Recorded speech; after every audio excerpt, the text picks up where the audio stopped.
Welcome to my Facebook blog. আশা করি সবাই খুব খুব ভালো আছো। আর আজকে সানডে, তো সানডেটা এনজয় করা সবার দরকার, তো আমিও সেই রকমই এনজয় করতে যাচ্ছি। দুজনে রেডি হয়ে গেছি। এর হচ্ছে আমার আউটফিট, আর উনি তো অলওয়েজ সবসময় আগেই যায়। সো আমরা যেখানে যাচ্ছি কাছেই যাচ্ছি, খুব বেশি দূরে না, তো তার জন্য আমরা এখানে অটো বুক করেছি, তো অটো চলেও এসছে। তো ঝটপট চলো কোথায় যাচ্ছি তোমাদের সাথে শেয়ার করছি, এবং কি করব সবটাই তোমাদের সাথে শেয়ার করবো।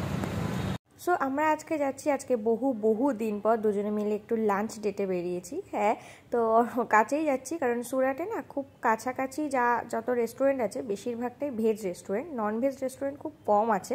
আর মানে ভালো রেস্টুরেন্ট, ননভেজ খাওয়ার জায়গা প্রচুর আছে, কিন্তু রেস্টুরেন্ট হিসাবে যেগুলো আমরা দেখি মানে রেস্টুরেন্ট মতন সেগুলো খুব কম আছে। তো সেখানেই যাচ্ছি। তো দুজনে গল্প করতে করতে, দুজনে একটু কোয়ালিটি টাইম স্পেন্ড করতে করতে আমরা চলে এসেছি এই রেস্টুরেন্টটায়।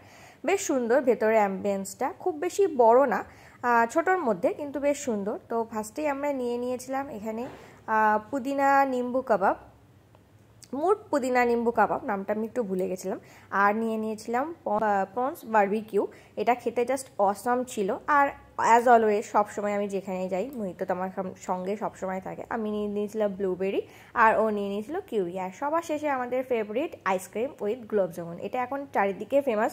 তো দুজনে এটা খেতে এত ভালো লাগছিল যে কি বলবো। তো দুজনে এটাই একটু শেয়ার করে, টাইম স্পেন্ড করে, গল্প করতে করতে, বিভিন্ন রকম ধরনের গল্প, সংসারের গল্প না, কারণ সংসারের গল্প তো সবসময় হয়, একটু নিজেদের মধ্যে বলতে পারো যে বিয়ের আগে যেরকম আমরা প্রেম করতাম, সত্যি কথা বলতে প্রেম করতে গেছিলাম।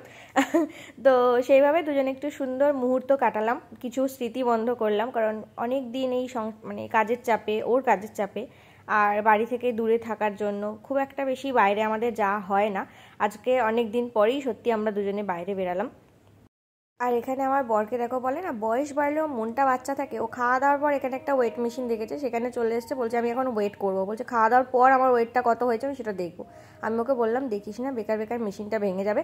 তো ও সত্যি সত্যি উঠে পড়েছে। আর আমি যেই দৌড়ে গিয়ে দেখাতে যাচ্ছিলাম যে ওর ওয়েটটা কত হয়েছে, সঙ্গে সঙ্গে নেমে গেছে। মানে এত বদমাইশ, মানে বলার মতো না। তো যাই হোক, এই সমস্ত ছোটোখাটো আনন্দ ভালোবাসা এই নিয়েই আমাদের সময় কেটে যায়, দিনের পর দিন এইভাবে কেটে যাচ্ছে। আর আশা করছি ঠাকুরের আশীর্বাদে যেন আমরা এইভাবেই হাসি খুশি ভালো মজা করে আমাদের বাকি জীবনটাও কাটাতে পারি একসাথে। তো চলো আজকের ব্লগটা এখানেই শেষ করছি, আবার দেখা হচ্ছে অন্য কোনো ব্লগে। তো ততদিন তোমার সবাই অবশ্যই ভালো থেকো, টাটা।